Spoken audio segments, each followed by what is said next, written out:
ہمارے جیسے ملک کے اندر ایک عورت کو اپنی صحت جو کہ مینٹلی اور فزیکلی اس کا وہ خیال اگر رکھے تو کیسے رکھے؟ دیکھیں فیملی تو بہت امپورٹنٹ انٹیگرل پارٹ ہے نا خاتون کا. خاتون سے ہی جو ہے وہ فیملی کہتے ہیں کہ کائنات میں اس لیے وہ خاتون خانہ بھی خاتون خانہ بھی ہے. وہ کائنات میں جو رنگ ہے وہ عورت کے ہونے سے ہی ہیں. تو عورت کو اپنا خیال سب سے پہلے رکھنا چاہیے کیونکہ وہ اس کا پائیوٹل پارٹ ہے اور ایک بڑا اہم حصہ ہے کہ اگر وہ اپنے آپ کو اگنور کرنا شروع کر دیتی تو اس کی ہیلتھ اگر ڈیٹوریٹ ہوگی تو اس کے بچوں کا, اس کے خاوند کا, اس کے فیملی کے ایلڈر ممبرس کا خیال کون رکھے گا. جہاں تک آپ نیوٹریشن کی بات کر رہے ہیں تو ہاں نیوٹریشن پہ بہت کمپرومائز ہوتا ہے. عورت کہتی ہے کہ چلو یہ میں اپنے بچے کو کھلا دیتی ہوں, یہ خاوند کو کھلا دیتی ہوں اور خود نہیں کھاتی. لیکن عورت کو اپنے دن کا شروعات اچھی ڈائٹ سے کرنا چاہیے. چاہے گھر میں ایک انڈا کھا لیں, اچھا دودھ پی لیں اور اچھی خوراک لیں, لیکن اپنی ڈائٹ کو اچھا رکھیں. اپنی پروٹین, کاربس اور فیٹ کا انٹیک اچھا رکھیں تاکہ وہ ایک ورکنگ وے میں رہیں. اسٹرائیو کرتی ہیں, سفر کرتی ہیں اور اپنی ڈائٹ کا خیال نہیں رکھتی ہیں. اور ملٹی وائٹامنس تو بالکل ہی ہماری ڈائٹ سے نا غائب ہیں, لیکن کنسلٹ کرنا چاہیے, ملٹی وائٹامنس بھی لینے چاہیے تاکہ ہم دوسرے ملکوں کی خواتین کیونکہ ایک تو ڈائٹ میں اس طرح کے منرلز اور وٹامنز وہ نہیں لے پاتی کہ فائنینشیل پرابلم کی وجہ سے, اور دوسرا یہ کہ اگر کوئی ڈائٹری سپلیمنٹ لینا چاہیں تو وہ کاسٹلی بہت ہوتے ہیں. لیکن ضروری ہے کہ آپ ڈاکٹر سے کنسلٹ کریں اور چاہے ایک سپلیمنٹ ہی اپنی ڈائٹ میں رکھیں کیونکہ ڈائٹ اس طرح سے ہمیں سارے نیوٹریشن نہیں پرووائڈ کر پا رہی, جس کی وجہ سے ہم جب ہیلتھ وائز کمپرومائز کرتے ہیں تو ہم مینٹلی بھی کمپرومائز کرتے ہیں کیونکہ ہماری جو ہیلتھ ہے اس کا پورا ایک لنک ہے سوشل, سائیکولوجیکل اور فزیکل ہیلتھ سے. جب فزیکل ہیلتھ پور ہوگی تو مینٹل ہیلتھ بھی پور ہوگی, اور پھر مینٹل ہیلتھ پور تو سوشل ہیلتھ بھی پور. ٹھیک ہو گیا. تو آپ کیا سمجھتی ہیں کہ ایک ہیلتھ سائیکالوجسٹ جو ہے اس کا معاشرے میں کیا رول ہے؟ رول اس طرح سے کہ ابھی یہ فیلڈ ہمارے ہاں بہت زیادہ نہیں ہے کیونکہ نا زیادہ کلینکل سائیکالوجسٹ کا ذکر آپ نے سنا ہوگا کہ کیونکہ وہ زیادہ سیویئر بیماریوں کو ڈیل کرتے ہیں. لیکن ہیلتھ سائیکالوجی پڑھائی تو بڑے عرصے سے جاتی ہے لیکن اس کی پریکٹیشنرز بہت کم ہیں کیونکہ ہاسپٹلز میں ان کی سیٹس بھی نہیں آتی ہیں یوزلی, اس طرح سے ان کی ریکروٹمنٹ پروسیس اس طرح سے نہیں ہے. پرسنلی کوئی بائی چوائس ہیلتھ سائیکالوجسٹ بننا چاہے تو وہ ٹھیک ہے. رول اس کا اس طرح سے کہ جہاں جہاں کوئی بھی ہیلتھ کا ٹریٹمنٹ چل رہا ہے, چاہے وہ کینسر کے مریض کا ہے, چاہے وہ کوئی اور طبی مسئلہ ہے, کوئی بھی ہاسپٹل میں, جیسے کہ خاتون پوسٹ پارٹم میں ہے یعنی کہ وہ بچہ پیدا کرنے کے بعد ہسپتال جاتی ہے, تو وہاں پہ اس کو کوئی کاؤنسل کرنے کے لیے تو ہونا چاہیے نا کہ پہلی بار آپ اس مرحلے سے گزر رہی ہیں تو کون کس طرح سے اس کو ڈیل کرنا ہے. جہاں پہ ضرورت ہے وہاں پہ موجود نہیں. ہاسپٹلس کو چاہیے کہ ہر ہاسپٹل میں جہاں بھی کریٹیکل پیشنٹس ہوتے ہیں سرجریز کے بعد ہیلتھ سائیکالوجسٹ کا ایک وزٹ لازمی رکھا جائے یا فالو اپ کے لیے ہیلتھ سائیکالوجسٹ کو موجود ہونا چاہیے. ٹھیک ہو گیا. تو اب جو ہیلتھ سائیکالوجسٹ ہیں ان کی تعداد ہمارے ملک میں بڑھ رہی ہے یا لوگ اس میں ایڈمیشن لیتے ہیں؟ ہاں جی, تعداد بھی بڑھ رہی ہے اور ایڈمیشن بھی لیتے ہیں. ہمارے جاننے والے کافی ہیلتھ سائیکالوجسٹ ہیں.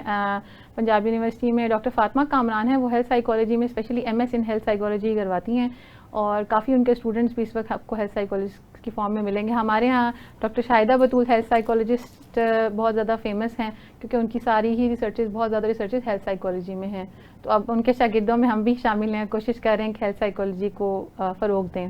ٹھیک ہے.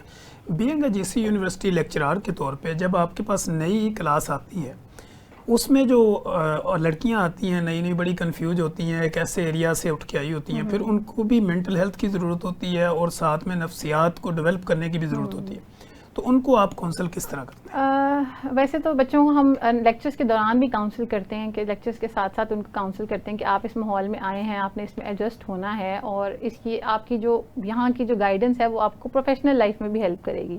تو کچھ تو بچے ہمیں دیکھ کے کچھ ہماری باتوں سے ہی سیکھ لیتے ہیں, لیکن کچھ اگر بچوں کو اگر کوئی اسپیشل نیڈز ہوں تو اس کے لیے یونیورسٹی والوں نے ایکیڈیمک کاؤنسلنگ کی ایڈوائزری کی سروسز جاری رکھی ہیں.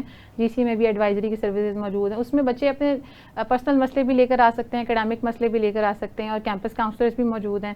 تو ٹیچر ہر ٹیچر جو ہے وہ ایک طرح سے ایک کاؤنسلر بھی ہے, وہ اسپیسیفک نہیں ہے کہ وہ کسی ٹیچر کے پاس نہیں جا سکتے, تو کسی بھی ٹیچر کو اپروچ کر کے اس سے اپنا مسئلہ ڈسکس کر سکتے ہیں اور بینگ سائیکالوجسٹ ہم اس کو حل کرنے کی کوشش کرتے ہیں. ٹھیک. بینگ اگر لیکچرار کے طور پہ ہی میں بات کروں اور ساتھ میں اگر آپ کی ہیلتھ سائیکالوجی کو بھی انوالو کروں تو فزیکل ایکٹیویٹی کتنی امپورٹنٹ ہوتی ہے آپ کو فٹ رکھنے میں مینٹلی اور فزیکلی؟ فزیکل ایکٹیویٹی کی تو بہت زیادہ ضرورت ہے. آلدو ہماری اس وقت لائف بہت سیڈینٹری ہو چکی ہے کیونکہ موبائل یوزیج اور لیپ ٹاپس اور جو ہم لوگ کام کرتے ہیں, لیکن ہمیں اس میں سے وقت نکال کے فزیکل ایکٹیویٹی اور اپنی ڈائٹ کو نیچرل ڈائٹ کے قریب ترین رکھنا چاہیے. فزیکل ایکٹیویٹی میں کم از کم 30 منٹ کی واک بہت ضروری ہے. 30 منٹ واک آپ چاہے گھڑی میں دیکھ کے کر لیں, چاہے جہاں اپنے یونیورسٹی جا رہے ہیں آ رہے ہیں اس میں آپ کر لیں, لیکن 30 منٹس کی physical activity is much necessary for making your body healthy every day. ٹھیک ہو گیا. اچھا جب ہم یہ بات کرتے ہیں کہ how is the mental health women affected by biological psychological and social factors, تو ان تینوں فیکٹرز کو اگر ہم نے ایڈجسٹ کرنا ہے یا لوگوں کو ایڈوائز کرنا ہے تو کیسے کرنا ہے؟ دیکھیں ہیلتھ جو ہے نا, جو ہیلتھ کا پرایا ہے, وہ ہیلتھ ایک جو کانسیپٹ ہے وہ ہے ہی ان تینوں چیزوں پہ ریلیونٹ, یعنی کہ آپ کی بایولوجیکل ہیلتھ, آپ کی سوشل ہیلتھ اور آپ کی سائیکولوجیکل ہیلتھ. آپ کی بایولوجیکل ہیلتھ ہے آپ کی ڈائٹ سے, آپ کی خوراک سے, آپ کے جسم کی صحت سے. آپ کو اپنے طبی معائنے کراتے رہنے چاہیے, اپنے ٹیسٹ جیسے کہ کولیسٹرول کا ٹیسٹ, شوگر کا ٹیسٹ, یہ آپ کے ریگولر بیسس پہ ہونے چاہیے. ونس ان ایئر, ٹوائس ایئر اچھی طرح سے اپنا چیک اپ کروائیں کہ آپ کو کارڈیو ویسکولر ڈیزیز اس طرح کی کوئی چیز تو نہیں ہے. اور اس کے بعد آپ سائیکولوجیکلی اپنے آپ کو مینٹین رکھیں, کام رکھیں, کمپوز رکھیں.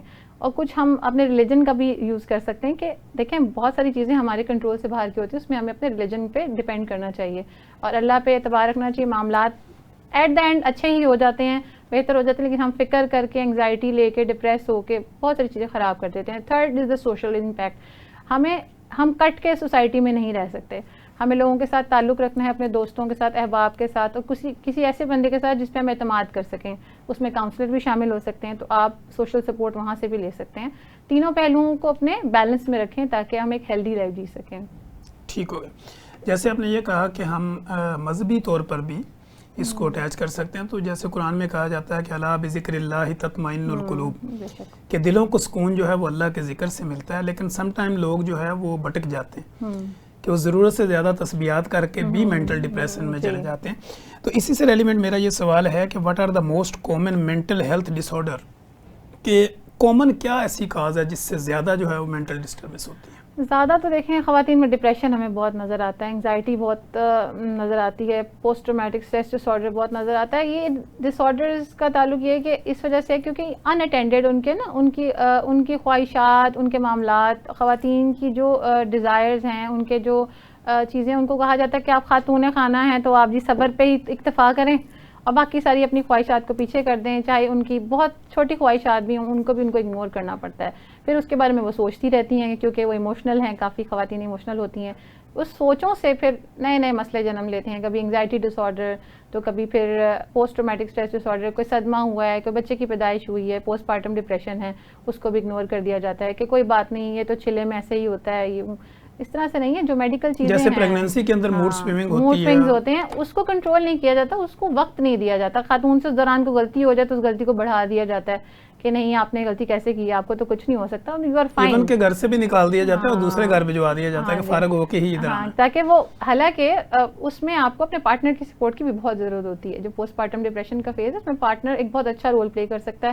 وہ کوآپریٹ کریں, کائنڈ رہیں تو بہت اچھی طرح. یہ تو ہمارے معاشرے میں نا کہ علیحدگی کر دی جاتی ہے, لیکن پارٹنر کی کوآپریشن بہت میٹر کرتی ہے. اور خاتون ان مسئلوں سے حل نکل سکتی ہے اگر اس کو فیملی کی سپورٹ ہو, بردرز کی, سسٹرز کی, پیرنٹس کی. سمجھیں کہ عورت بھی اتنی ہی ولنریبل ہے ان ڈیزیزز کی جتنے کہ مرد ہیں.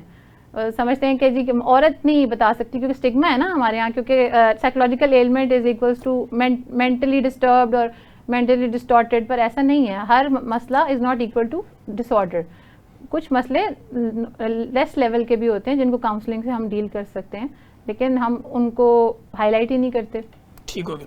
اچھا اگر ہم کازز اور رسک فیکٹر کے اوپر اگر بات کریں تو اس میں ہم دیکھتے ہیں کہ ہارمونل چینجنگ بھی آتی ہیں اس کے دوران بھی, جیسے پیریڈز کا سائیکل ہے, مینوپوز ہے, اس دوران میں ہونے والا جو ڈپریشن اور انزائٹی ہوتی ہے, اس کو بینگ جو ہیلتھ ایکسپرٹ یا ہیلتھ سائیکولوجسٹ وہ کس طرح ڈیل کرتے ہیں؟ دیکھیں یہ تو ہارمونل چینجز ہیں جو بایولوجیکل ہیں, اور اس میں میڈیکیشنز بھی ہوتے ہیں. ایسٹروجن, پروجسٹرون کا لیول اچانک سے بہت گرتا ہے جب مینسٹریشن سائیکل ہوتا ہے, تو بچیوں میں بڑا چڑچڑا پن بہت زیادہ دیکھا جاتا ہے, اریٹیبلٹی دیکھی جاتی ہے, موڈ سوئنگز دیکھے جاتے ہیں, اور اس کو کہا جاتا ہے کہ آپ ضرورت سے زیادہ ایگزیجریٹ کر رہی ہیں اپنی کنڈیشن کو. لیکن یہ ان کے بس میں نہیں ہوتا. ان کو ایسے اس وقت سپلیمنٹس یا ایسی اس وقت خوراک کی, ایسے کمفرٹ کی ضرورت ہوتی ہے جو کہ ان کے اسٹریس ہارمونس کو, یہ ایسٹروجن اور پروجسٹرون, اس کے علاوہ اور ہارمون کو بہتر بیلنس میں لا سکے. اسی لیے آپ دیکھتے ہوں گے خواتین کو کہا جاتا ہے کہ اس دوران میں آرام بھی کریں, اچھی خوراک بھی لیں, کیونکہ جتنا اچھا ماحول ہوتا ہے اتنے ہی اچھے ہارمونس ڈیولپ ہوتے ہیں اور وہ اس سے جلدی ریلیف حاصل کر لیتی ہیں, ورنہ پھر ان کے اثرات جو ان کے غصے سے اور لوگ بھی شکار ہو جاتے ہیں اس ڈپریشن. یعنی آپ کہتی ہیں کہ اگر فریش موڈ میں ہوں گے تو باڈی کو سگنل بھی اچھا جائے گا اور پرفارمنس بھی ماحول بھی اچھا ملے, خوراک بھی اچھی ملے, تو دونوں چیزیں مل کے جو ہے وہ اس کی صحت میں بہتری لا سکتی ہیں.